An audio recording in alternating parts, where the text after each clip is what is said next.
Puji Tuhan, Shalom. Mari saya undang kita semuanya bangkit berdiri. Haleluya. Kita sama-sama mau bersyukur kepada Tuhan. Kita mau berterima kasih kepada Tuhan. Tuhan sangat baik dalam kehidupan saya dan saudara. Kita semua boleh ada hari ini semua hanya karena anugerah-Nya. Terpujilah namamu ya Tuhan. Terpujilah namamu Yesus. Terima kasih Tuhan.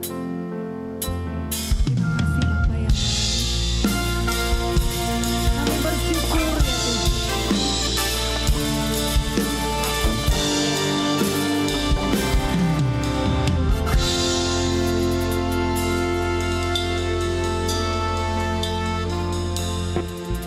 Terima kasih Tuhan untuk kasih setiamu yang ku alami dalam hidupku. Terima kasih Yesus untuk kebaikanmu sepanjang hidupku. Terima kasih Tuhan untuk kasih setiamu yang ku alami dalam hidupku.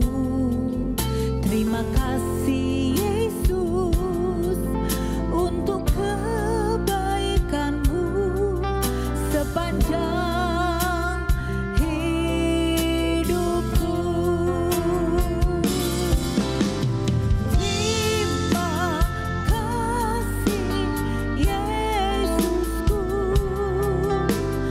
buat anugerah yang Kau beri, sebab hari ini Tuhan adakan syukur bagimu. Kami bersyukur kepadamu ya Bapa. Kami berterima kasih atas segala kebaikan Tuhan dalam hidup kami.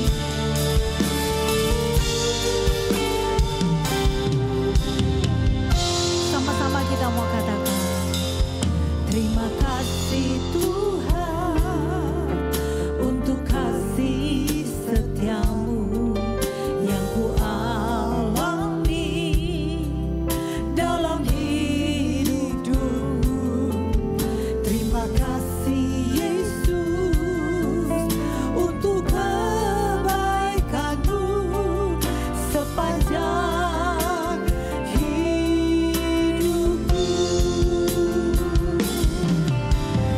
Terima kasih Yesusku buat anugerah yang Kau beri, sebab hari ini Tuhan adakan syukur bagimu.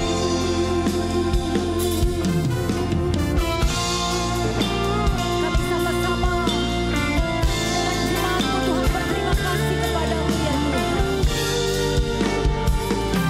Haleluya. Jemaat saja katakan, terima kasih.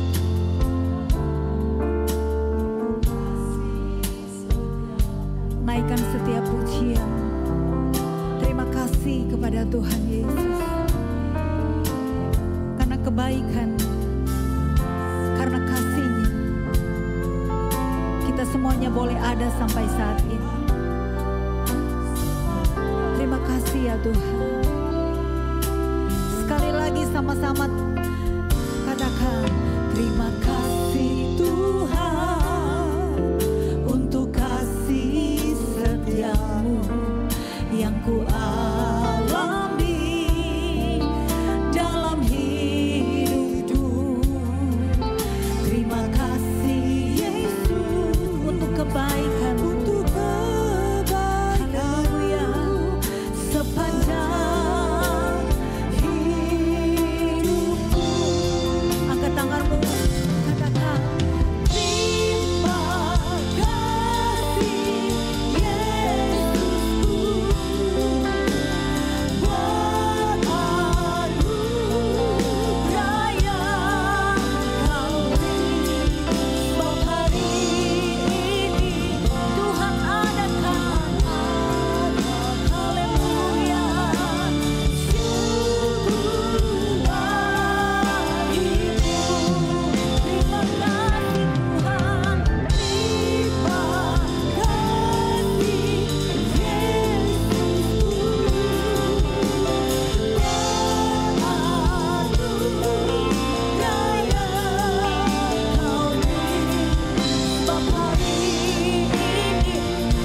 kebesaran-Mu ya Bapa.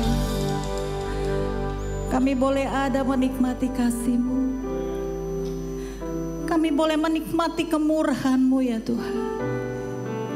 Kami berterima kasih atas nafas yang Kau beri dalam hidup kami. Kami berterima kasih atas kesehatan yang Kau telah beri bagi kami. Dan kami mau mempersembahkan seluruh keberadaan hidup kami hanya bagi-Mu ya Tuhan. Sebab hidup kami adalah milik-Mu. Hidup kami adalah kepunyaan-Mu ya Tuhan. Dan kami semua kembalikan bagi guna hormat dan kemuliaan nama Tuhan. Terima kasih buat hadirat-Mu. Terima kasih buat berkat-berkat yang luar biasa yang Kau berikan dalam hidup kami ya Tuhan. Dan kami mau lebih lagi memuji memuliakan nama-Mu. Bersorak demi nama-Mu ya Tuhan. Di dalam nama Tuhan Yesus Kristus. Mari kita sama-sama katakan amin. Engkau boleh berikan tepuk tangan yang paling meriah bagi Tuhan kita Yesus Kristus. Katakan sebelah kiri kananmu, Tuhan Yesus sangat mengasihi-Mu. Haleluya. Puji Tuhan. Terima kasih Tuhan.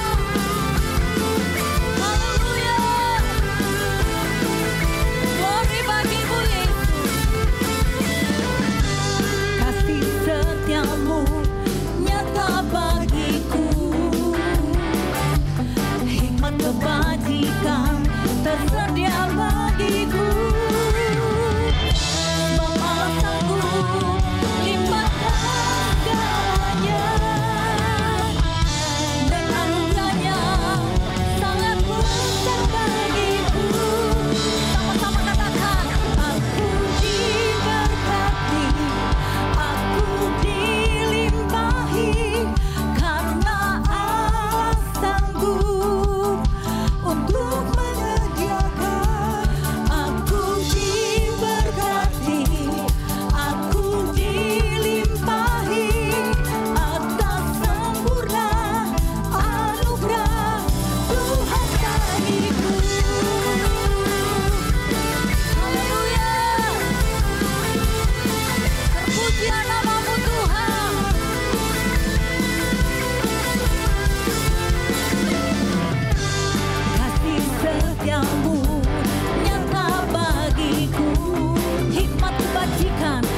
Pujilah Engkau Tuhan, kekal selama-lamanya.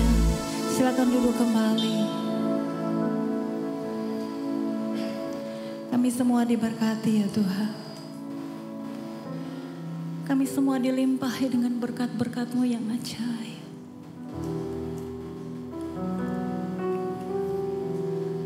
Dan terlebih berkat rohani yang Engkau akan berkati melalui hamba-Mu ya Tuhan.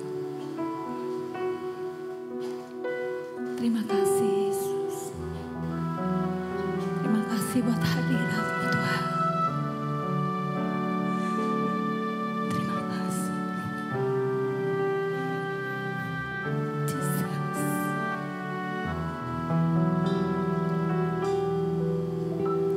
Ku masuk ruang Maha Kudus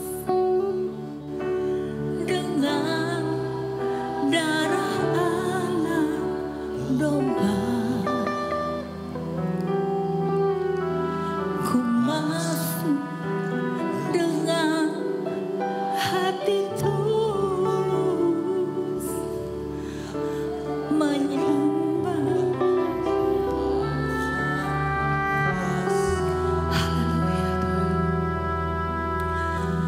Ku masuk ruang Maha Kudus. Amin Tuhan. Dengan darah anak domba. Kami masuk dengan hati tulus Tuhan.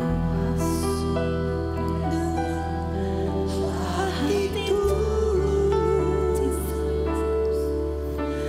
menyembah Dia Maha Kuasa. Ku menyembah-Mu.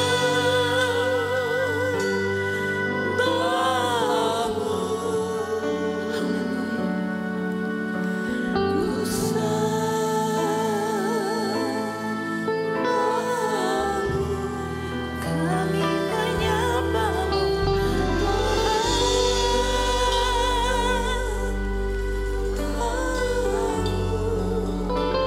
Ku sembah-Mu.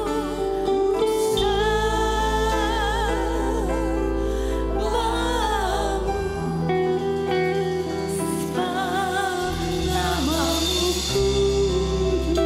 Namamu kudus Tuhan.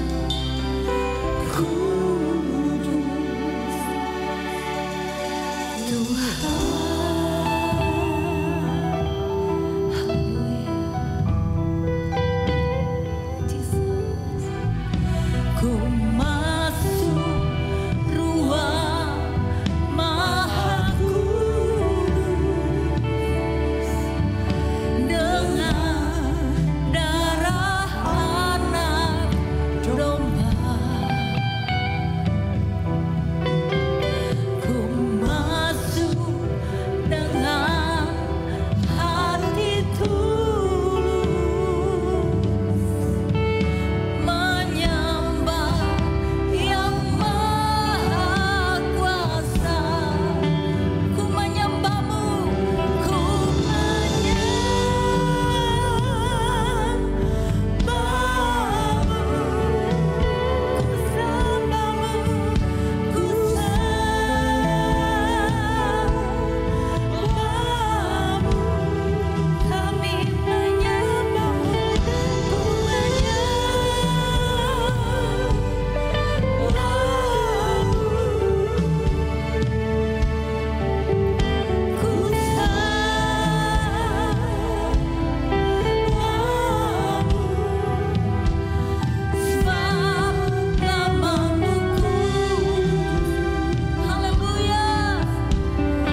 Puji syukur bagimu,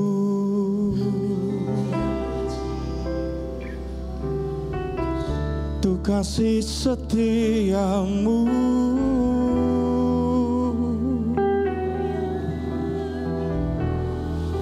kebaikanmu Tuhan tak berkesudahan, kasih setiamu selalu baru setiap pagi. Haleluya. Semuanya bersyukur, semua anak Tuhan bersyukur. Terpujilah namamu.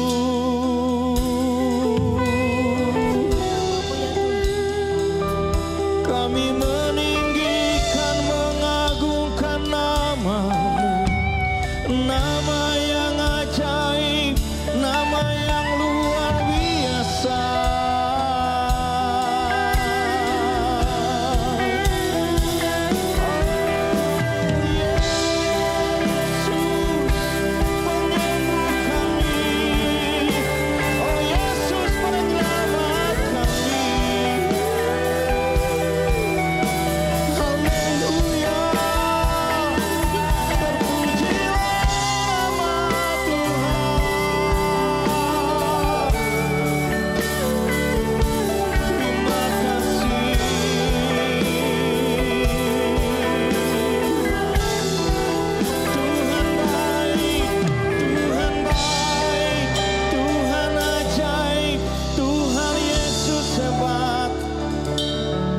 Selama-lamanya. Sama-sama katakan, ku menyembah, ku menyembahmu,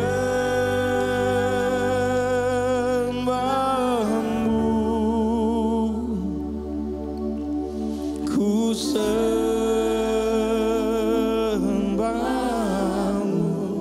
ku menyembah, ku menyembah. Mari kita angkat tangan kanan kita, bila perlu dua tangan. Tuhan, hanya Engkau saja yang patut kami puji dan kami sembah. Ku menyembahmu Yesus, ku sembahmu, ku menyembahmu.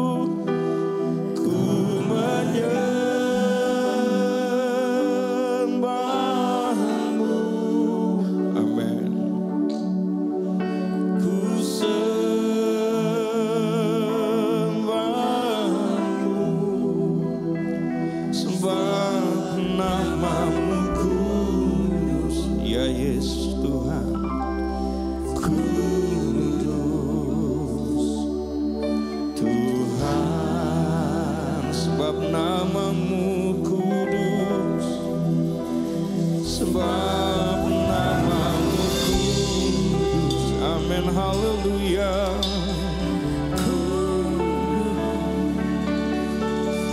Tuhan, sebab namamu kudus, sebab namamu kudus.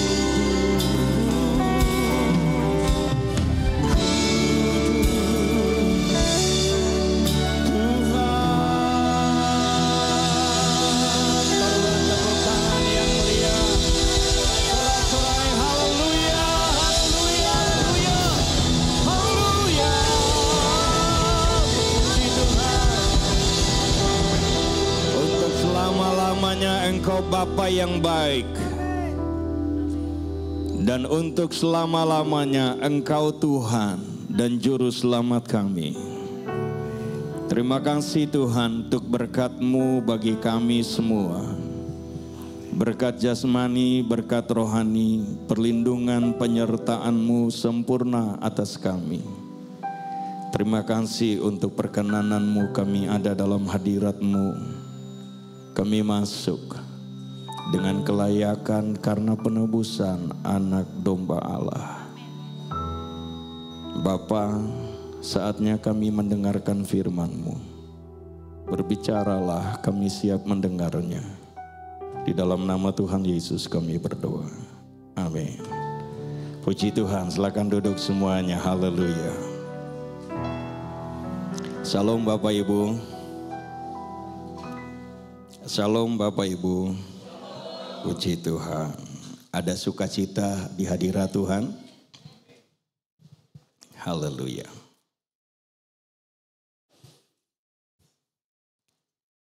Pak Gembala, Pastor Elia, terima kasih banyak untuk kepercayaan saya bisa berdiri di sini untuk menyampaikan firman Tuhan. Saya akan berbicara tentang bersinergi dalam tugas amanat agung. Tugas amanat agung adalah tugas semua orang percaya. Dia baru bertobat atau sudah lama di gereja. Dia hamba Tuhan baru atau sudah disebut hamba Tuhan besar. Gitu ya. Amanat agung adalah tugas kita semua orang percaya. Mari kita baca kalimat ini. Tugas amanat agung adalah tugas tubuh Kristus, para pendeta dan jemaat. Bersama Roh Kudus, bukan tugas sekelompok orang percaya atau hanya tugas sinode tertentu saja. Itu sebabnya bahasa kesatuan dan kerjasama atau bersinergi menjadi sangat penting. Bapak Ibu Saudara, Jakarta ini nggak mungkin dimenangkan oleh satu denominasi gereja, sebesar apapun gereja itu. Indonesia ini tidak mungkin hanya bisa dimenangkan oleh beberapa sinode saja.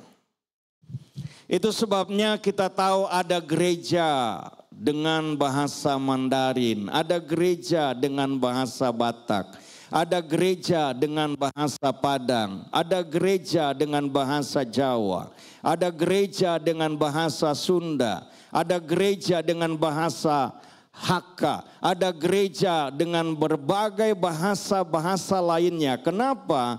Karena tugas gereja adalah menjangkau bangsa-bangsa dan suku bangsa.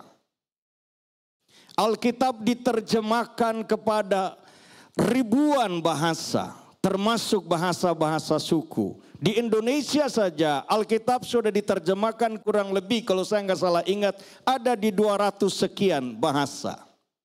Bahasa daerah. Mengapa demikian? Karena supaya orang yang di atas, orang yang di bawah, orang terpelajar, tidak terpelajar, orang yang bisa bahasa Inggris atau yang cuma bisa bahasa Mandarin, atau cuma bisa bahasa Indonesia, atau cuma bisa bahasa suku, semuanya bisa kejangkau.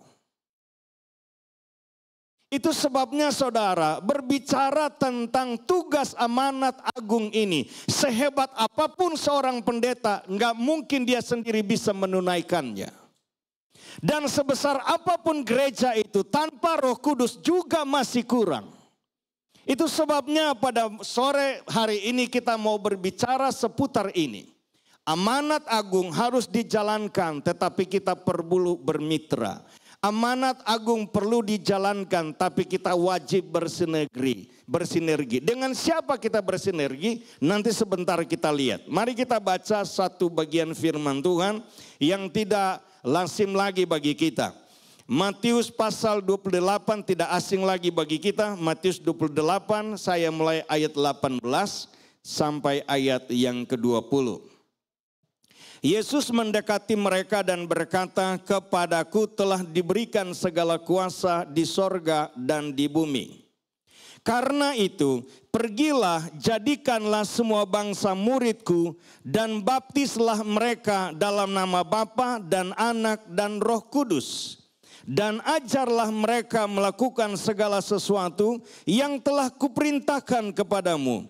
Dan ketahuilah, aku menyertai kamu senantiasa sampai kepada akhir zaman." Kalimat terakhir ini perlu kita perhatikan. Jaminan dari Tuhan setelah Dia memberikan tugas bagi kita adalah, aku menyertai kamu. Apakah sewaktu-waktu? Tidak. senantiasa. Senantiasa Tuhan menyertai kita. Dari kapan sampai kapan? Mulai dari berita ini, perintah ini kita dengar, kita terima, dan mulai kita mau melakukannya. Sampai kita mati kalau dia lama datang. Atau sampai dia datang kalau dia memang cepat datang. Dia akan terus menyertai saudara dan saya. Penyertaan Tuhan itu sempurna. Dari detik datang pada menit, dari menit datang pada jam, dari jam berganti jam datang pada hari, dari hari berganti hari datang pada minggu, bulan berganti tahun. Penyertaan Tuhan sempurna bagi saudara dan saya. Pertanyaannya adalah apakah kita mau melibatkan Tuhan atau tidak dalam hidup ini? Jangankan dalam amanat agung, dalam segala hal menyangkut hidup saudara dan saya. Bila kita menyertakan Tuhan atau Tuhan menyertai saudara dan saya, maka tentu yang akan terjadi adalah agendanya, rencananya, itu yang akan terjadi dalam hidup saudara dan saya. Kalau kita berjalan mau-maunya kita, kemungkinan gak ada penyertaan Tuhan. Kemungkinan gak ada perkenanan Tuhan. Tetapi sekalipun itu tempat kita nggak mau, tapi bila Tuhan yang memaksakannya dan kita pergi dengan kerelaan, maka kita akan melihat Tuhan menyatakan kehadirannya. Saudara yang diberkati oleh Tuhan, gereja adalah agennya Tuhan. Gereja adalah utusan Tuhan. Tuhan nggak punya perwakilan lain di muka bumi ini kecuali gereja. Katakan, saya wakilnya Tuhan di bumi ini. Katakan, saya adalah utusan Tuhan di bumi ini. Lihat kiri kanan dan katakan, kita semua adalah utusan Tuhan. Haleluya. Kita semua adalah utusan Tuhan. Tepuk tangan yang meriah. Haleluya, haleluya. Setelah Tuhan Yesus naik ke sorga, maka misi ini harus terus berjalan. Dan siapa yang harus melakukannya? Gereja Tuhan bersama dengan Roh Kudus. Karena untuk itulah Roh Kudus datang. Tuhan Yesus bilang tentang Roh Kudus bahwa seorang penolong atau roh penolong itu, roh kebenaran itu akan datang. Dan bila ia datang, dia akan menginsafkan dunia akan dosa, penghakiman, dan kebenaran. Roh ini akan menolong kamu. Jadi kalau kita lihat Matius 28 ayat 20 ini, Tuhan janji dia akan menyertai. Setelah itu kemudian naik ke sorga. Pertanyaan, di mana Tuhan Yesus menyertai kita kalau dia udah pergi ke sorga? Roh Kudus yang menggantikannya. Dan kalau waktu Yesus ada, dia hanya ada di luar kita. Ini ibarat kita. Ini Tuhan Yesus hanya ada di luar kita. Tetapi begitu Roh Kudus datang, ini kita, Roh Kudus ada di dalam kita, Roh Kudus ada di sekitar kita, Roh Kudus ada di antara kita. Mengapa begitu? Karena dia roh adanya. Apakah Roh Kudus dan Tuhan Yesus itu dua pribadi, yang satu luar biasa maha hadir, yang satu terbatas? Jawabannya tidak. Yesus harus mengambil wujud manusia karena ujung-ujungnya dia mau mati ganti saudara dan saya. Tetapi kenapa Roh Kudus datang dalam wujud roh? Karena dia mau ada di antara semuanya. Karena dalam wujud tubuh, Tuhan Yesus kalau dia ada di sini, dia nggak ada di luar situ. Apalagi di sono yang jauh. Tetapi Roh Kudus ada di mana-mana. Itulah presentasi daripada kemahadiran Tuhan itu. Saudara yang diberkati oleh Tuhan, kita lihat slide berikut. Gereja ada karena agenda Tuhan. Dan amanat agung menjadi alasan gereja bermisi menjangkau jiwa-jiwa bagi Kristus. Dan nah ini penting, memuridkan bangsa-bangsa.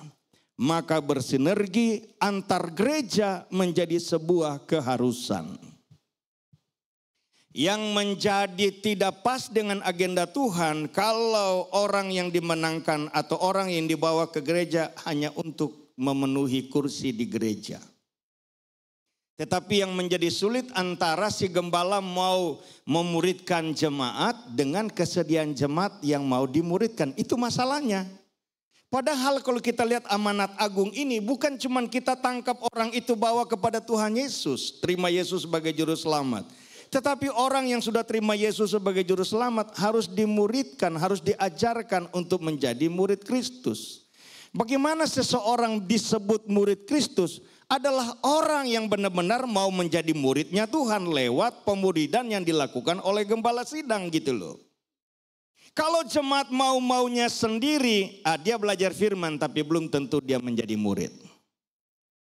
Pertanyaan sederhana, 1 tambah 1 sama dengan berapa? Kita pasti jawab 2. Kenapa bukan 3? Karena memang dari kecil guru kita atau orang tua kita ngajarnya begitu. Lalu kita sudah besar kita tahu bahwa 1 tambah 1 gimana pun tetap 2 gitu. Tetapi dalam gereja pendeta ngajar A, jemaat mau lakukan B. Saudara paham maksud saya? Jadi saya mau berkata dari mimbar ini, bagi pendeta sangat mudah untuk berkhotbah. Karena yang sulit bagi pendeta adalah memuridkan jemaat menjadi muridnya Tuhan. Tapi saya mau beritahu satu hal. Paulus ngomong gini kepada jemaat di Tesalonika. Mahkota kami, kemuliaan kami di sorga nanti adalah kalian jemaat Tesalonika. Maksudnya apa? Latar belakangmu apa? Bukan masalah. Per hari ini kamu anak Tuhan. Hari ini ke depan kamu harus menjadi murid Tuhan. Karena kamu menjadi murid Tuhan dalam penggembalaanku, dalam pengajaranku dan seterusnya. Maka itulah yang akan menjadi kebanggaanku. Itulah yang akan menjadi kemuliaanku. Itulah yang akan menjadi mahkotaku. Dengan bahasa lain. Bila Pak Elia dijejerkan di sorga, ini ada panggung contoh ya. Dijejerkan di sana ada Pastor Elia, ada saya, ada Pastor Gilbert dan lain sebagainya ke sana semua gitu ya. Pastor Erastus, Sabdono semua. Terus kemudian kita berdiri di sini. Saya juga tetap akan bangga di antara hamba-hamba Tuhan besar. Kalau Tuhan percayakan ke saya 10 orang dan 10-10-nya jadi. Saya pikir hamba-hamba Tuhan lain yang dipercayakan 100 tapi cuma 10 yang jadi, kayaknya lebih puas saya. Kira-kira begitu maksudnya dari kalimat tadi itu. Maksudnya apa? Saya bikin contoh pembanding. Abraham disebut bapa segala orang percaya. Pertanyaan kenapa bisa begitu? Apa karena imannya Abraham saja? Tidak. Ada ketatan Ishak di situ. Keberhasilan seorang hamba Tuhan tidak lepas daripada kerelaan seorang jemaat atau jemaat-jemaat yang ada di dalamnya. Yang mau dimuridkan, yang mau diarahkan oleh gembalanya. Jadi saya ulangi. Untuk hamba Tuhan berkhotbah itu sangat mudah. Yang sulit itu atau yang susah itu adalah memuridkan jemaat dan jadi murid seperti yang Tuhan mau. Untuk mencapai hasil yang maksimal dalam tugas amanat agung ini, maka harus bersinergi dengan Tuhan. Kita harus bersinergi dengan Tuhan. Menyatukan kekuatan. Kata sinergi itu diartikan dengan kekuatan tangan kanan dan kekuatan tangan kiri bila digabungkan akan menghasilkan satu hasil yang lebih besar. Contoh, tangan kanan saya punya kekuatan angkat beban 50 kilo. Tangan kiri saya punya kekuatan angkat 30. Kalau kita bicara normal tambah-tambahan ya, 50 tambah 30 sama dengan 80. Tapi kalau kita bicara sinergi antara dua kekuatan ini digabungkan, minimal saya bisa angkat 150 dan seterusnya. Itulah kekuatan sinergi. Bila seseorang yang pintar dengan orang yang kurang pintar, maka orang yang kurang pintar ini seakan-akan menjadi pintar karena ada seorang pintar itu. Jika ada orang yang kuat dengan orang yang kurang kuat, maka orang yang kurang kuat seakan-akan menjadi kuat karena dibantu oleh orang yang kuat. Jika orang berpengalaman bersama dengan yang tidak berpengalaman, orang akan melihat yang tidak berpengalaman sepertinya punya banyak hikmat. Bukan apa-apa karena dia ada bersama dengan yang berhikmat. Jika saudara dan saya orang yang terbatas, tapi bersama dengan Tuhan yang tidak terbatas. Maka Tuhan Yesus berkata apa dalam Yohanes 14 ayat 12? Kamu akan melakukan hal-hal yang besar daripada yang aku pernah lakukan. Bukan berarti kita lebih hebat dari Tuhan Yesus. Setidaknya begini, waktu Yesus ada di Nazaret, Tuhan Yesus nggak ada di waktu yang sama, dia ada di Bethlehem, itu nggak mungkin. Tapi per hari ini di mana-mana ada gerejanya. Dan di mana-mana gerejanya menjangkau jiwa-jiwa. Yohanes pasal 15 ayat yang kelima, akulah pokok anggur dan kamulah ranting-rantingnya. Barang siapa tinggal di dalam aku dan aku di dalam dia, ia berbuah banyak sebab di luar aku kamu tidak dapat berbuat apa-apa. Perumpamaan Tuhan Yesus tentang pokok anggur dan ranting-ranting ini adalah prinsip kehidupan rohani saudara dan saya. Kita mungkin dibilang orang berbuah. Kita punya hasil dalam kekristenan. Tapi pertanyaannya apakah kita masih nyambung dengan Tuhan atau tidak? Kalau kita lagi nggak nyambung dengan Tuhan, kelihatannya berbuah tapi bukan buah yang Tuhan maksudkan. Sebaliknya kalau ranting itu ada nempel dengan pokoknya ya. Ranting nempel dengan pokoknya. Maka si ranting itu nggak perlu berusaha untuk berbuah. Dia juga nggak perlu berusaha untuk hidup karena itu menjadi otomatis. Kenapa? Karena dia masih nyambung dengan pokoknya. Dan kalau dia berbuah bukan karena dia mau berbuah, tapi akibat dari dia nyambung dengan pokoknya. Selama saudara dan saya masih menyatu dengan Tuhan, kita punya hasil. Ada sesuatu yang kita hasilkan untuk kerajaan sorga. Yang setuju katakan amin. Hal yang kedua, kita harus bersinergi antara pemimpin dan jemaat. Nah, ini dia yang saya maksud tadi. Sinergi antara pemimpin dengan jemaat, saya baca dulu ayatnya, Kisah Para Rasul 2, 46-47. Dengan bertekun dan dengan sehati, mereka berkumpul tiap-tiap hari dalam bait Allah.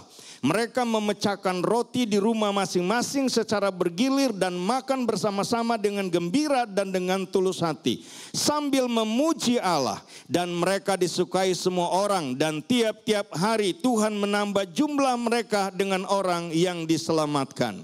Jika kita baca ayat sebelumnya kita temukan ada satu kalimat. Orang-orang percaya ini mereka bertekun dalam pengajaran rasul-rasul. Dan atas pengajaran rasul-rasul itu implementasinya adalah salah satu yang kita baca ini. Mereka selalu bersama-sama. Mereka memecahkan roti bersama-sama. Mereka selalu punya fellowship. Mereka selalu bersekutu. Bicara rohani mereka lakukan. Bicara hal jasmani mereka lakukan. Dan inilah yang membuat mereka disukai orang. Dan bukan hanya itu. Tiap hari Tuhan tambahkan bilangan orang percaya.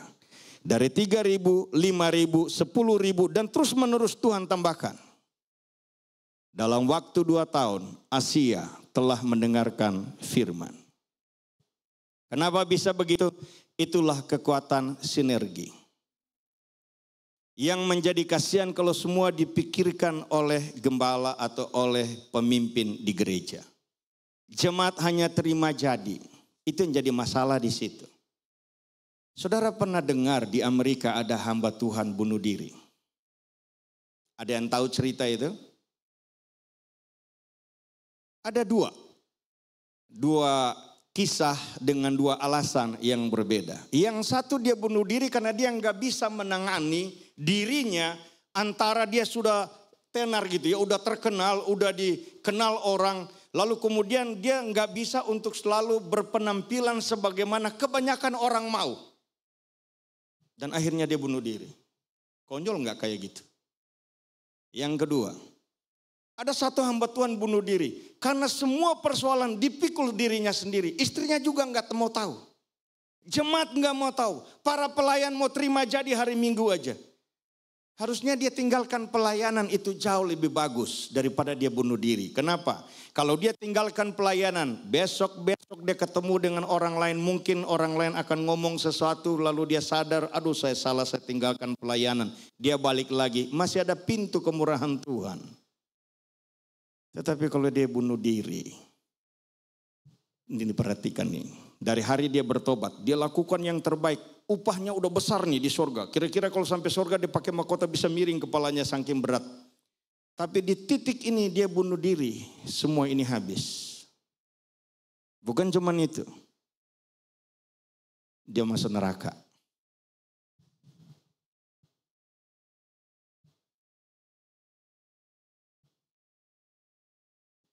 Saudara yang diberkati oleh Tuhan. Sinergi antara pemimpin dengan jemaat itu penting. Mungkin saudara lagi tidur enak, tengah malam Tuhan bangunkan Pastor Elia mendoakan seseorang, itu bisa terjadi. Pertanyaan saya, saudara pernah dibangunkan Tuhan tengah malam untuk doakan Pastor Elia apa enggak? Sinergi dengan pemimpin. Yang ketiga, bersinergi dengan sesama anggota tubuh Kristus. Kalau yang kedua tadi bersinergi dengan pemimpin dan antara jemaat juga bersinergi, gitu ya. Maka yang ketiga bersinergi antar sesama anggota tubuh Kristus. Denominasi gereja di Indonesia itu hampir 300 ya Pastor ya. Denominasi gereja. Mulai dari Katolik, kemudian Protestan. Di Protestan juga ada banyak aliran-aliran ke bawahnya. Kemudian Ortodoks juga udah ada di sini. Anglikan sudah lama ada di sini. Lalu kemudian untuk aliran Pentakosta lebih banyak lagi turunannya ke bawah. Lalu kemudian ada karismatik, itu di tahun 70-80 kemarin itu juga banyak ke bawah. Dan sekarang ini kebijakan dari pemerintah sudah tidak boleh ada sinode baru lagi karena saking terlalu banyak. Ini tubuh Kristus nih, sesama anggota tubuh Kristus. Saya mau beritahu sesuatu untuk jemaat tentang kelemahan anggota tubuh Kristus ini. Kenapa sinode sana sama sinode ini nggak bisa ketemu, nggak bisa kerjasama? Ada beberapa hal, nggak banyak sebetulnya. Ada beberapa hal, salah satu mengenai doktrin.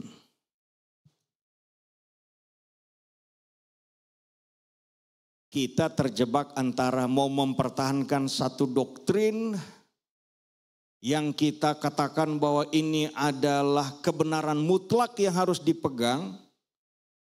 Bukan saya berkata kita perlu kompromi dan kita tinggalkan keabsolutan kebenaran, bukan itu. Tapi jangan-jangan kita lagi terjebak dalam permainan setan gitu loh, itu maksud saya. Sehingga kalau ada orang yang berbeda dengan kita, bukan kita upayakan dia memahami apa yang kita percayai, tapi kemudian kita menjauhkannya dan kita berkata bidat, kita berkata dia sesat dan seterusnya. Abad 15-16, saudara perhatikan saya ngomong ini ya. Ini saya bukan lagi mau gosip nih.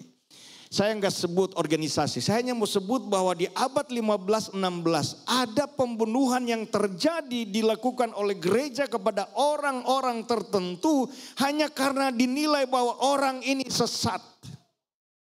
Sementara firman Tuhan ngomong apabila ada orang anggotamu salah ngomong 4 mata. Dia gak mau dengar bawa dia dalam jemaat. Dan kalau udah di situ juga dia masih gak mau dengar. Baru serahkan pada iblis. Gak disuruh bunuh loh. Kenapa bisa begitu? Itu yang saya bilang tadi. Jangan-jangan kita terjebak di permainan setan itu loh.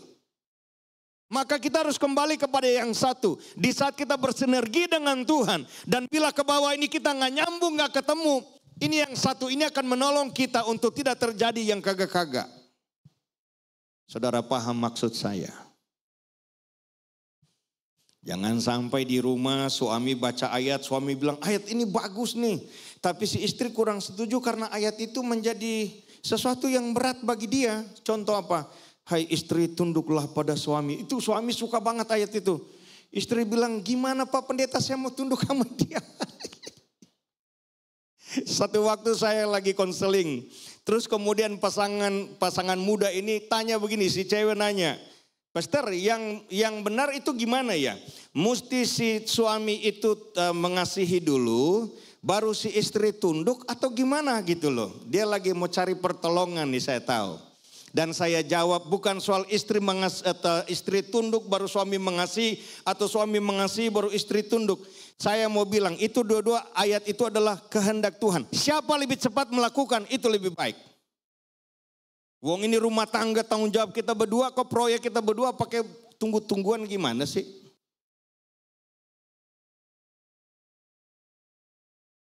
Kita harus bersinergi.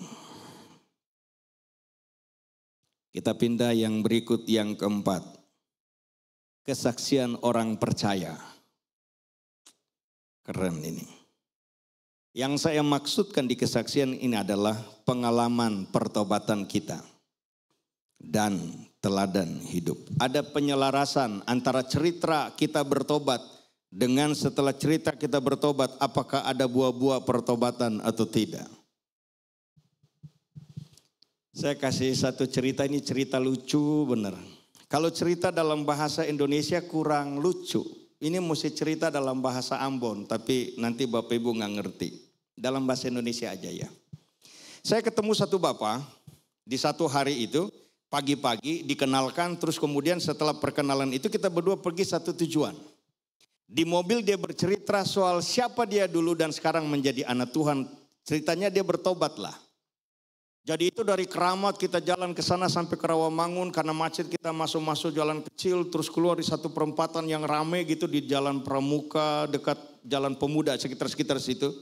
Masuk dari jalan kecil masuk keluar ke jalan besar ya.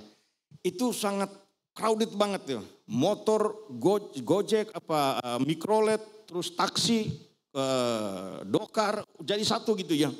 Tiba-tiba udah dalam macet begitu, serba bingung nih, tiba-tiba datang motor gitu ya. Kaget dia. Nah jadi ceritanya gini, saya udah bertobat, dulu saya main sinetron, dulu saya preman, dulu begini-begini, tapi Tuhan tangkap saya, puji Tuhan Pak Pendeta. Tiba-tiba waktu motor itu sambar begitu, langsung dia spontan maki habis-habis gitu loh. Dia maki dengan makian orang timur, maki, pokoknya dengan segenap hati dia mau maki gitu. Terus kemudian saya ketawa terbahak-bahak. Terus dia gini, dia sadar nih dari kesurupan ini. Pak Pendeta, maaf Pak Pendeta. Ini lagi ada bersaksi soal bertobat, iblis gak senang, dia bikin saya kepancing gitu. Itu lucu benar itu. Kalau saya ingat itu atau lagi di macet-macet, saya ingat si Bapak itu, saya suka ketawa sendiri di mobil. Tapi memang realita kehidupan kita bisa begitu. Pertanyaannya, kita tetap tinggal di situ atau kita bangun dan berjalan lagi. Itu masalahnya. Saya bukan bilang begitu Anda bertobat pasti jadi suci dan gak mungkin salah lagi, gak mungkin berdosa lagi ya. Tapi ini tolong perhatikan nih. Dari sinilah kita jumpa dengan Tuhan, di titik ini kita dibaptis. Kemudian perjalanan kita bukan datar. Perjalanan kita bukan menurun, perjalanan kita adalah naik. Di level yang ketiga mungkin kita mengalami gangguan dikit, kita jatuh. Dikit, kemudian kita jalan naik lagi. Di level 7 mungkin, ada kenapa-kenapa jatuh dikit, naik lagi. Bukan dari sini, naik sini, jatuh. Nah, ini kembali, ini yang Tuhan Yesus tegur ini, jemaat Efesus. Kamu telah jatuh paling dalam. Kamu telah meninggalkan kasih yang semula. Saya ulangi, grafik kita harus naik. Amsal 4:18 berkata bahwa jalan hidup orang benar seperti cahaya fajar, yang kian merekah sampai pada rembang tengah hari. Jadi perjalanan kita tuh begini loh, kalau nggak mungkin langsung begitu, lurus ke atas, mungkin ada jatuh-jatuhnya tapi nggak ke bawah. Jatuh dikit naik lagi, jatuh dikit naik lagi. Di soal ini saya mau berkata satu hal. Ada banyak orang Kristen dipengaruhi atau dikelabui dengan kebodohan dunia ini. Pak Pendeta, sudah terlanjur basah, mending berenang sekalian. Nah itu bodoh.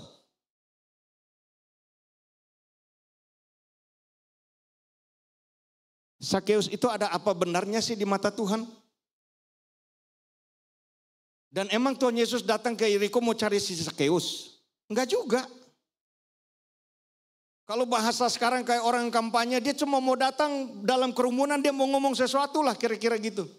Sakeus tuh terngiang-ngiang nama Yesus. Wah ini sekarang orang itu masuk loh. Dan dia berusaha untuk mau lihat juga Yesus itu, tapi nggak bisa lihat karena orang tinggi-tinggi dia pendek. Maka dia lari agak ke depan, kira-kira ini jalan lurus pasti nggak mungkin belok punya. Maka saya tunggu di sana deh, dia naik pohon di sana. Tuhan Yesus masuk Yeriko. Ada satu orang muda ganteng, suci, kudus, pengajaran, penuh hikmat, penuh kuasa, masuk Yeriko. Lalu kemudian di sana ada satu orang berdosa yang lagi naik di atas, menanggalkan gengsinya, egonya sebagai orang kaya, seperti anak bodoh di situ. Kenapa? Karena dia mau lihat Yesus dengan benar. Lalu terjadilah kontak antara orang berdosa dengan hati yang mau jumpa dengan Tuhan. Dan Tuhan yang mau cari orang berdosa. Maka Tuhan berkata, Sakeus turun, aku mau numpang di rumahmu. Setelah itu yang terjadi apa? Yang gak pernah Sakeus ngomong, pikirkan selama ini. Separuh hartaku kuberikan pada orang miskin. Dan jika ada orang yang kuperas, kukembalikan 4 kali lipat. Kenapa dia bisa ngomong itu? Karena dia jumpa pribadi dengan Tuhan. Tuhan gak mau pusing dengan Sakeus. Apa Sakeus kemarin? Yang Tuhan hanya mau lihat apa Sakeus per hari ini. Tuhan Yesus ngomong apa? Sebab di rumah ini ada seorang keturunan atau seorang anak Abraham juga. Saudara diberkati oleh Tuhan.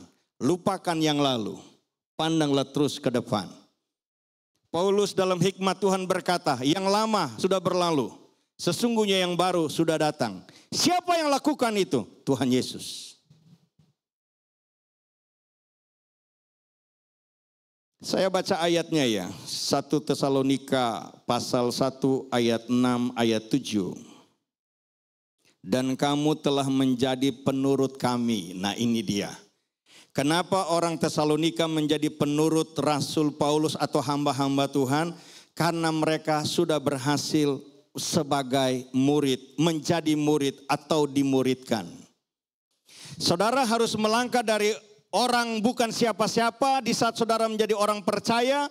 Kenapa kita disebut orang percaya? Karena kita terima Tuhan Yesus sebagai juru selamat pribadi. Saat kita disebut orang percaya, saat itu juga status kita berubah menjadi anak Tuhan. Tetapi kemudian untuk menjadi murid Tuhan adalah keputusan kita yang berikut, mau diajari firman Tuhan, mau dibentuk sebagaimana Tuhan mau. Dan dari pembentukan menjadi murid Tuhan kita harus terus maju menjadi hamba kebenaran. Nah untuk poin ini, jemaat Tesalonika, mereka menjadi penurut-penurut hamba-hamba Tuhan. Nah ini juga keren nih, kita kembali dulu sedikit di ayat yang awal tadi ya. Tuhan Yesus ngomong gini, ajarkan mereka apa yang telah kuperintahkan kepadamu. Artinya apa kalimat itu? Yang aku suruh kamu, kamu sudah lakukan. Yang kamu sudah lakukan itu kamu ajarin ke jemaat. Maka ada satu kalimat yang tidak kalah penting di dalam pemuritan atau dalam kekristenan. Khotbahkan apa yang sudah kau hidupi dan hidupi apa yang sudah kau khotbahkan. Ajari apa yang sudah kau lakukan dan lakukan apa yang sudah kau ajarkan. Kamu telah menjadi penurut kami. Dalam penindasan yang berat kamu telah menerima firman itu dengan sukacita yang dikerjakan oleh Roh Kudus. Sehingga kamu telah menjadi teladan, keren. Telah menjadi teladan untuk semua orang yang percaya di wilayah Makedonia dan Akaya. Kepada murid-murid Tuhan Yesus ngomong dalam Kisah Rasul 1 ayat yang ke-8. Bila Roh Kudus turun atasmu, kamu akan menerima kuasa. Dan oleh kuasa itu kamu akan menjadi saksiku dari Yerusalem, Yudea, Samaria, dan sampai ke ujung bumi.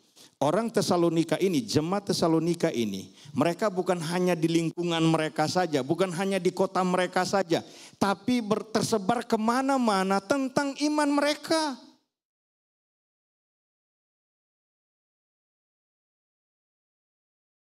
Ada yang tahu Pendeta Awan Datu? Nah, saya mau cerita nih, itu salah satu guru saya. Satu waktu di hari sore itu saya lupa itu bukan hari Minggu, ada kunjungan pemuji penyembah dari Jakarta lalu dibikin KKR, nggak ada jadwal sebetulnya. Lalu kemudian di waktu itu dia berkhotbah tentang sahabat, dia lagi bicara tentang Roh Kudus, tapi yang saya mau cerita kalimat ini. Bila nanti saya mati dan murid-murid saya setia dalam pelayanan, maka dari sorga bila Tuhan izinkan saya melihat kalian di bumi, saya akan berkata kepada sang sahabat itu, saya puas, saya puas. Gak ada yang lebih bisa dibanggakan oleh seorang hamba Tuhan. Kecuali jemaat yang Tuhan percayakan kepadanya, semuanya jadi.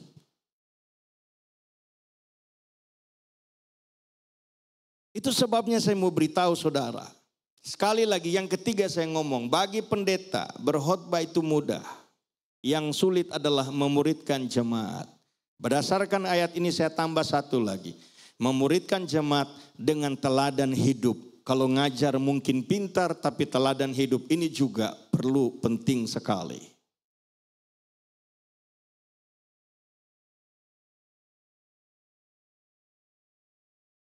Mengapa? Ada slide berikut. Dibutuhkan keselarasan antara cerita pertobatan dan cerita kehidupan setelah bertobat. Pertanyaannya, mengapa kita mau bersinergi? Alasannya di slide berikut ini adalah alasan kita wajib bersinergi karena kita tidak bisa melakukannya sendirian. Mazmur 75 ayat yang ke-6 dan ayat yang ke-7. Sebab bukan dari timur atau dari barat dan bukan dari padang gurun datangnya peninggian itu. Tetapi Allah adalah hakim, direndahkannya yang satu dan ditinggikannya yang lain. Saudara diberkati oleh Tuhan, perhatikan baik ayat ini, camkan baik ayat ini. Keberhasilan jemaat di satu sisi, saya sudah berkata tadi adalah kesediaannya untuk mau dimuridkan. Keberhasilan seorang hamba Tuhan, saya sudah sebutkan tadi, adalah dia mau bermitra, dia mau bersinergi dengan Tuhan. Dia mau menghidupi firman dan hidupnya menjadi teladan. Dan di sisi lain adalah bagian Tuhan bagi mereka, pemimpin atau pendeta dengan jemaat. Ada waktunya saudara dan saya dipromosiin oleh Tuhan.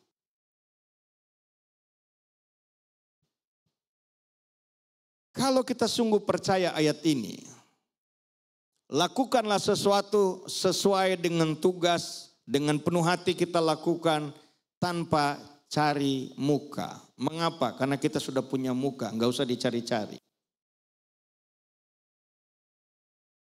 Cari muka itu bahasa yang paling gampang, lagi dinilai atau tidak dinilai, lakukan kewajibanmu.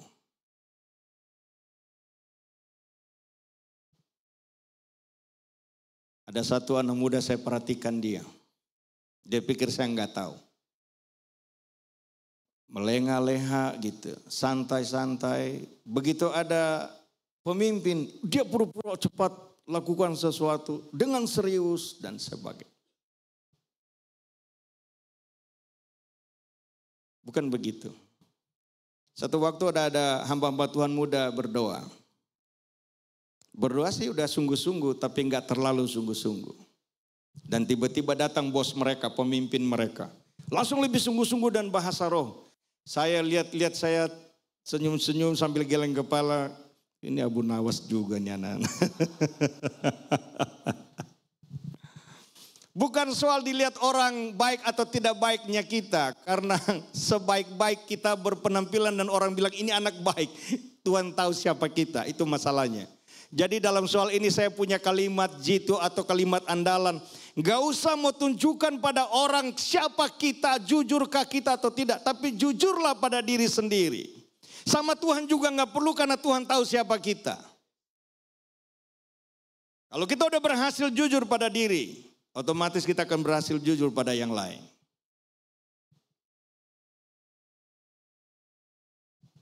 Waktu saya tinggal 4 menit. Saya bisa tutup sambil saya nyanyi selesai. Tapi saya perlu kasih tahu beberapa ayat penting berikut ini. Hasil dari bersinergi dengan Tuhan dan sesama jemaat dan antar tubuh Kristus atau gereja lain. Saudara perhatikan nomor 1, menembus kemustahilan. Gak ada sesuatu yang mustahil yang bisa membatasi kita. Selama Tuhan adalah Tuhan yang tidak terbatas, maka semua yang terbatas tidak bisa membatasi kita.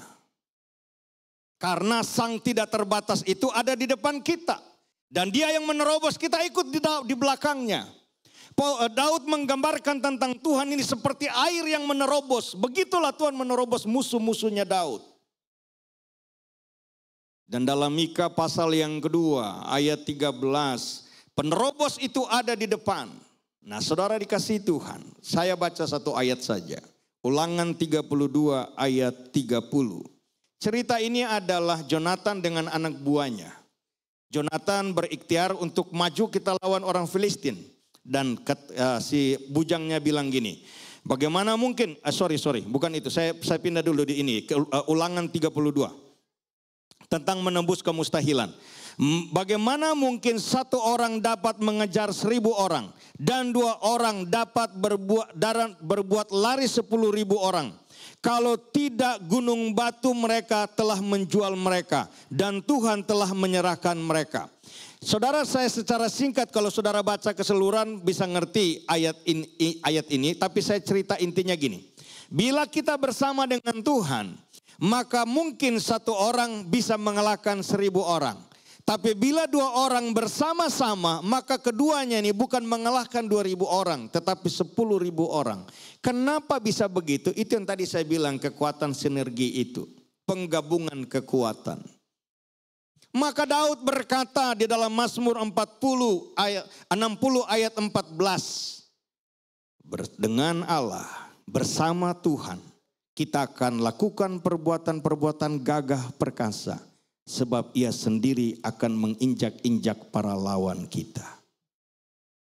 Di dalam bersinergi Bapak Ibu Saudara, kita saling melengkapi. Hanya ada di film aja, seorang Rambo itu bisa mengalahkan semua orang.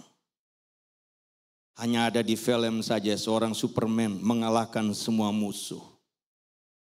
Dalam fakta kehidupan Paulus ngomong gini, doakanlah aku, doakanlah kami. Saudara pikir kebutuhan didoakan itu enggak pernah ada dalam diri Pastor Elia? Ada.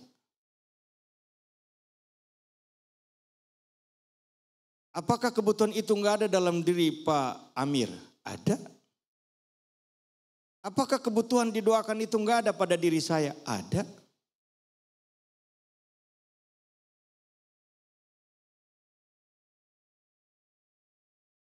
Jadi bukan hamba-hamba Tuhan saja mendoakan jemaat, tetapi kemudian jemaat juga mendoakan hamba-hamba Tuhan. Saling melengkapi. Tadi saya bilang satu pintar, satu kurang pintar, maka yang kurang pintar kelihatan kayak pintar gitu. Karena dia ada bersama dengan yang pintar. Karena memang dari sononya kita diciptakan itu bahwa saya membutuhkan yang lain. Tuhan ngomong apa? Gak baik manusia seorang diri saja.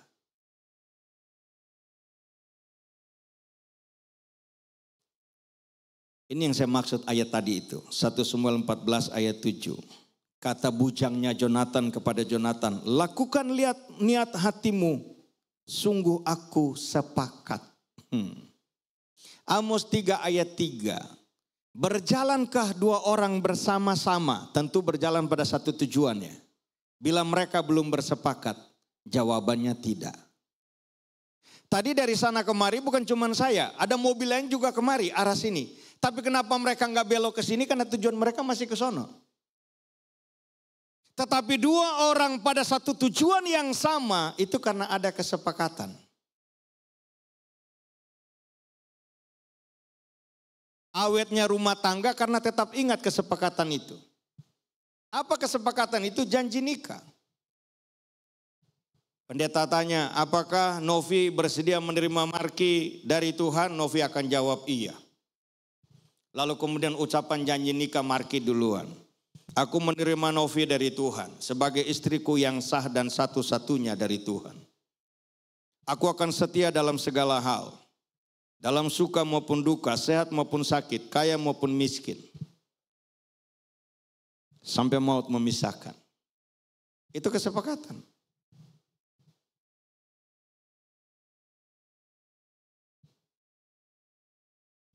Yang ketiga, yang terakhir, menjadi kesaksian hidup. Ini dia. Kisah Para Rasul 17, 20, 21. Dan bukan untuk mereka ini saja aku berdoa. Ini bukan Kisah Rasul, Yohanes, salah ini. Yohanes ya.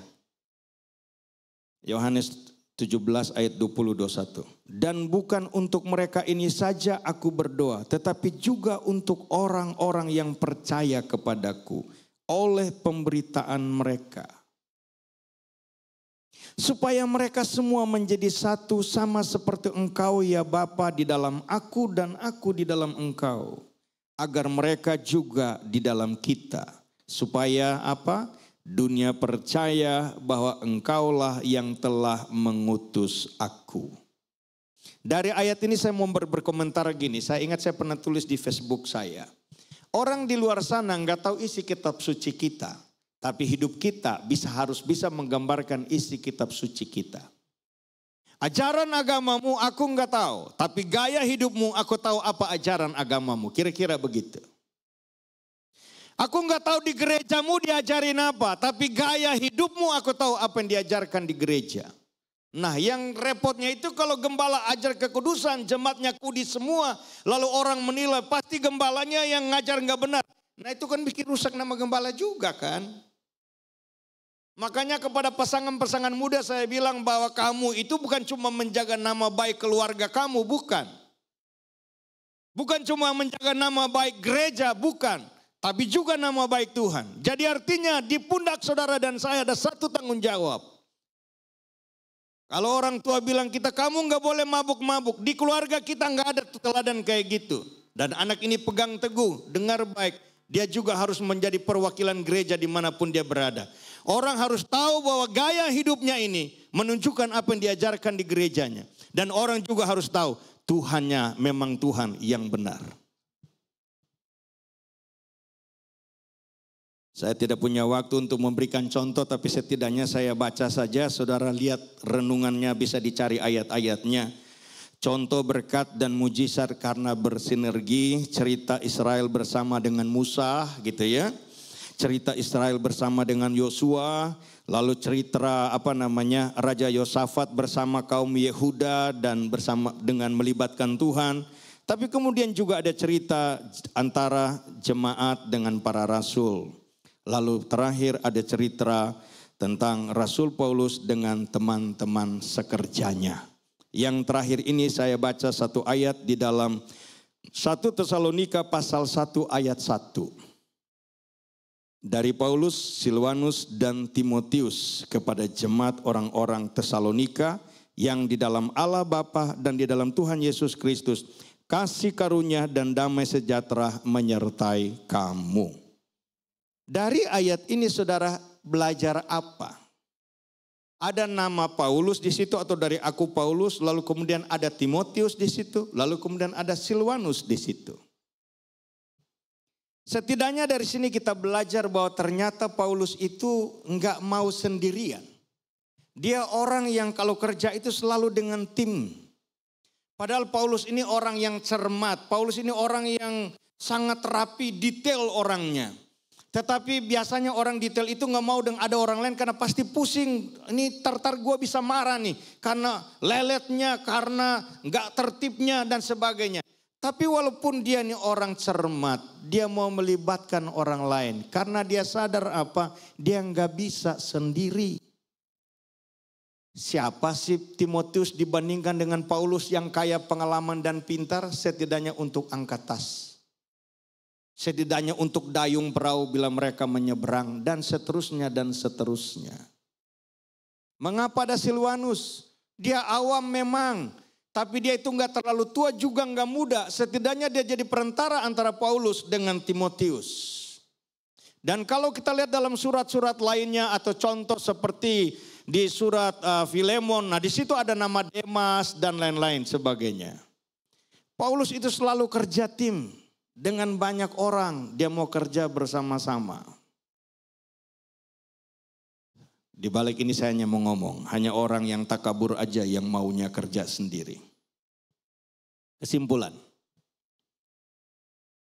Bersatu dan bekerja sama adalah kodrat atau DNA manusia baru yang didambakan Tuhan.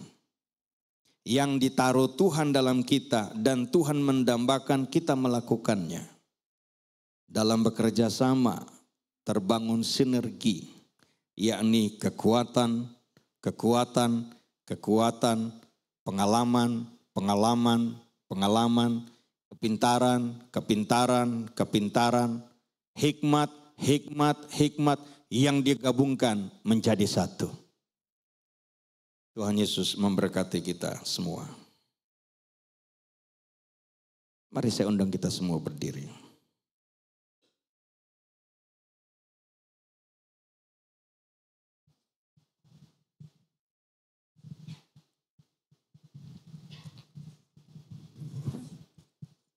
Di F.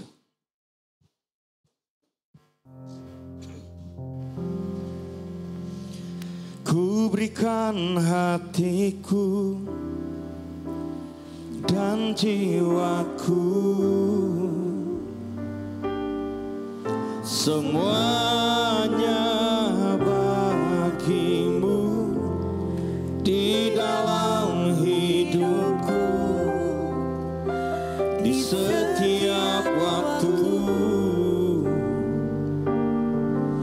Nyatakan jalanmu, ku berikan hatiku dan jiwaku, semuanya bagimu di dalam hidupku, di setiap waktu. Amin.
Bapa,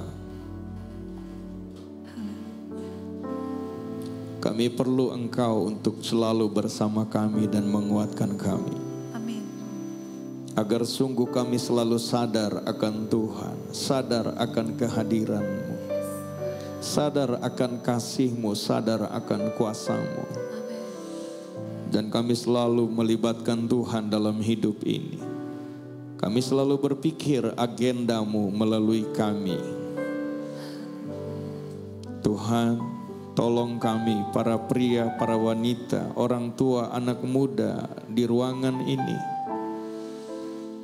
Kami para hamba Tuhan dan jemaat-jemaat-Mu. Biarlah kami sadar bahwa kami sangat membutuhkan Tuhan, sangat membutuhkan satu dengan yang lain.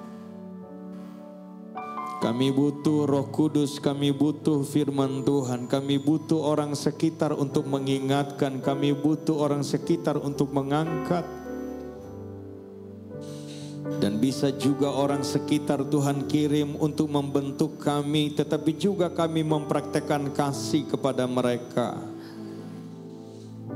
Diberkatilah setiap jemaat-Mu yang ada saat ini. Diberkatilah setiap hamba-Mu yang ada saat ini. Baik yang hadir secara onsite maupun juga yang mengikuti secara streaming atau secara di YouTube Tuhan. Kami berdoa Tuhan, biarlah sungguh kami menjadi pribadi-pribadi yang takut akan Tuhan. Terima kasih banyak Tuhan. Terima kasih banyak Tuhan. Diberkatilah hamba-Mu, Pastor Elia, Pastor Teresia.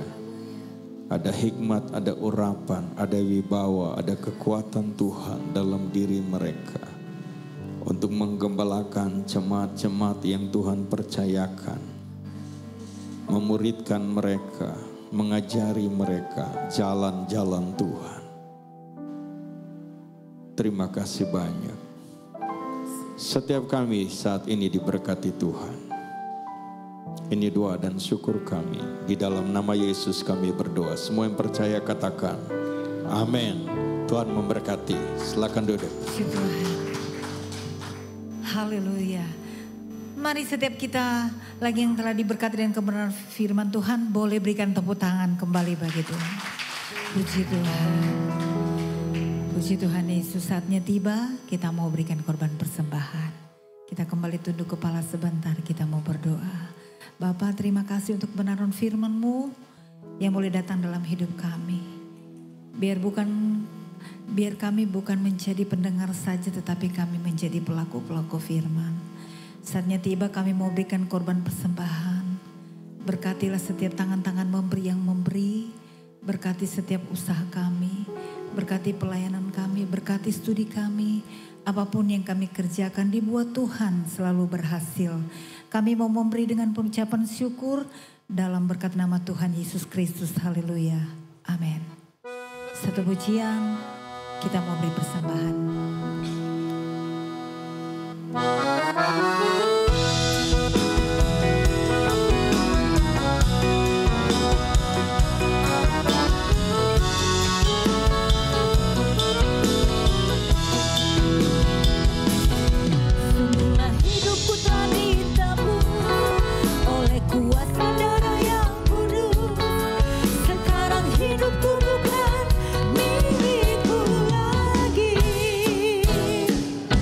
Apapun yang Tuhan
wajahnya sih biasa di rumah tariknya kenceng loh. Di sini kayaknya masih agak jaim sedikit ya.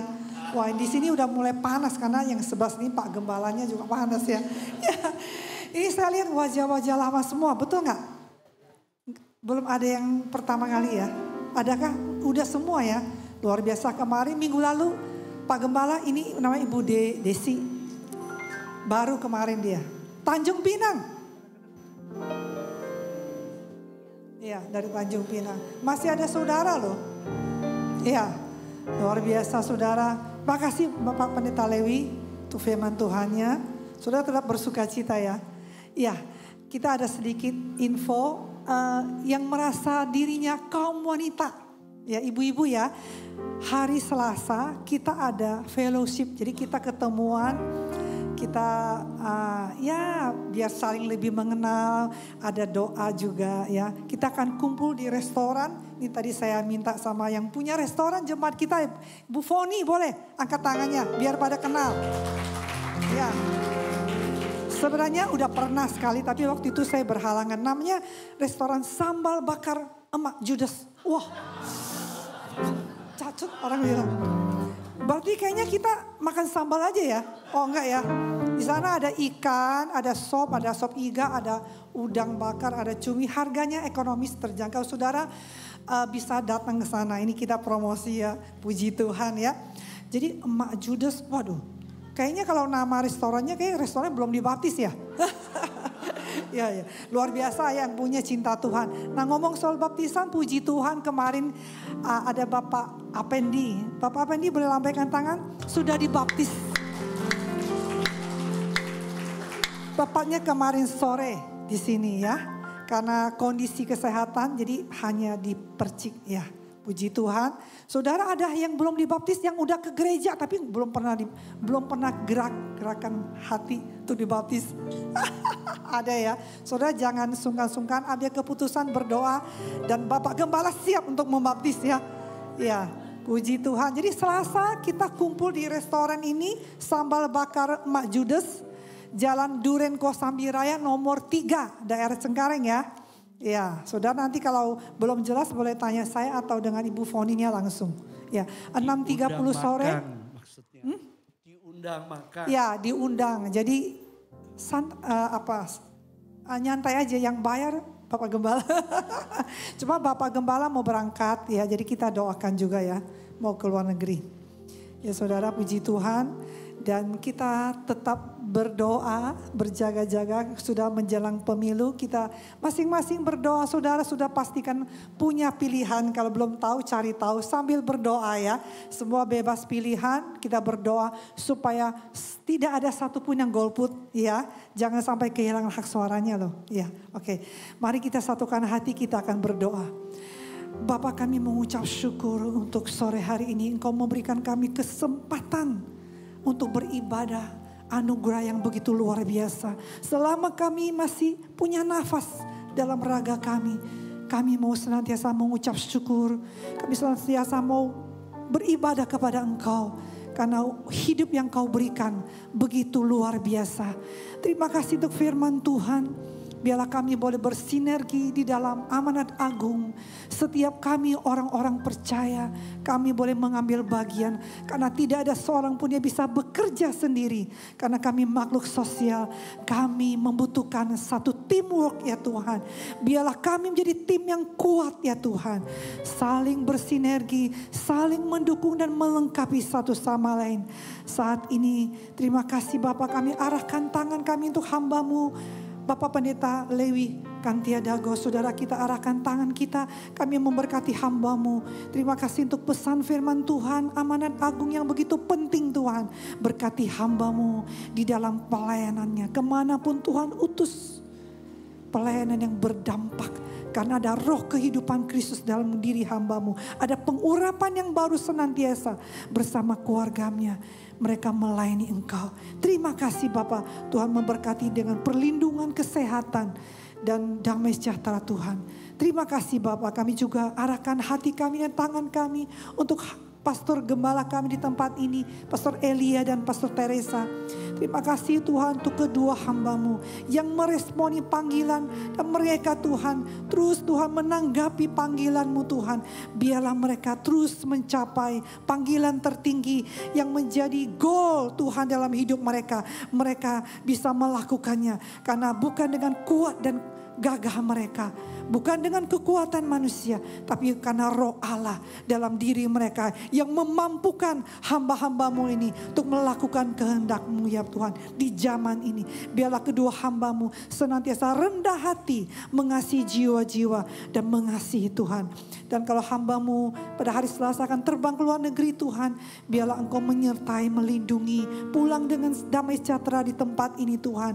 Terima kasih buat setiap jemaat yang setia maupun yang baru Tuhan. Ya Tuhan Yesus, terima kasih yang di YouTube juga Tuhan memberkati.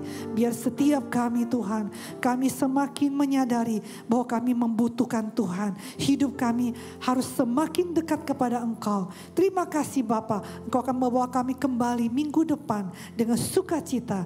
Dan kalau sebentar kami semua mau pulang, bila damai Tuhan menyertai kami. Dan kami mengucap syukur untuk Indonesia bangsa kami. Kami katakan shalom Indonesia. Damailah Indonesiaku. Damailah bangsaku. Sejahteralah negeriku. Menjelang pemilu legislatif dan pemilu presiden, wakil presiden dan pemilu legislatif daerah Tuhan, kami berdoa. Tuhan, kami katakan ada keamanan. Ada situasi yang kondusif. Ada damai sejahtera Tuhan. Segala pihak-pihak yang tidak bertanggung jawab, yang ingin mengganggu jalannya pemilihan umum ini, segala kuasa kami patahkan di dalam nama Tuhan Yesus. Yang bukan daripada Tuhan kami patahkan, karena Tuhan punya kuasa mengatasi segalanya. Engkau Tuhan yang berdaulat atas negeri kami. Engkau yang memilihkan bagi kami pemimpin yang akan melakukan kehendak Engkau atas negeri ini, atas setiap daerah di Indonesia. Dan akan lahir pemimpin-pemimpin yang punya integritas, yang jujur, yang punya hati untuk rakyat, yang toleran, nasionalis, Pancasilais. Terima kasih Bapa, terpujilah Engkau. Bagimulah pujian, hormat, hikmat, kekuasaan dan kemuliaan di dalam nama Tuhan Yesus. Haleluya.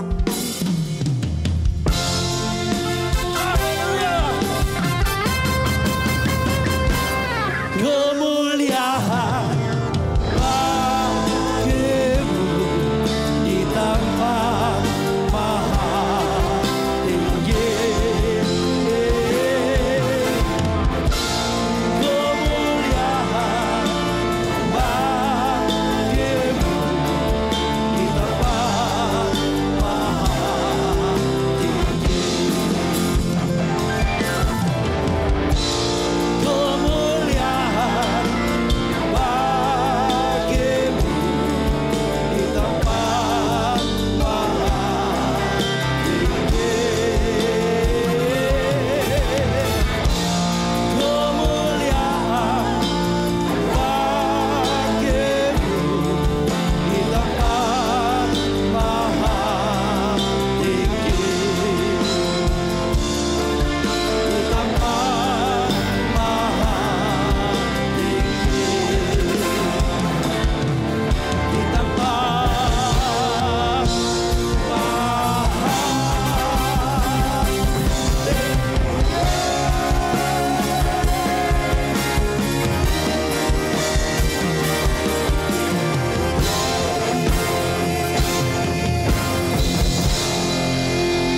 Kekasih Kristus, buka hatimu dan angkat kedua tanganmu. Terimalah olehmu berkat anugerah yang sempurna dari Bapa Surgawi, kasih karunia oleh Tuhan Yesus Kristus, serta persekutuan dan pertolongan dalam kuat kuasa Roh Kudus yang menyertai, yang memelihara, yang memberkati kita hari ini, besok, dan sampai Tuhan Yesus datang kembali. Mari kita yang terima berkat sama-sama katakan amin. Tuhan memberkati. Shalom.